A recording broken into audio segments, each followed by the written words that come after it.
In this video, I will show with you how to transfer money from Banco Montepio Portugal step by step. So friends, if you want to transfer your money from any bank, all you have to do, log in your account. This is the first step. You can log in with your ID and password here, access your particular identifications, user, write your identifications here. And then you can also log in with your app. Just download this app. When you log in, guys, you will see this dashboard here on your app. As you can see here, this is the dashboard. After that, friends, when you log in your account, select on transfer option here, this one.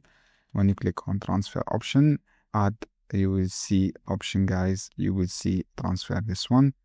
After the select transfer, you will see recipient here. Write your recipient, such bank name, such bank names and SWIFT codes and bank address, and then let's select your all details, your bank you want to transfer.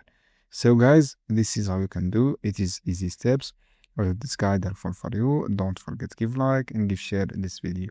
Enter your amount you want to transfer, for example 12 euros, and then all you have to do, click on send. So guys, it is easy steps. I have this guide up for you. Don't forget to give like and give share this video.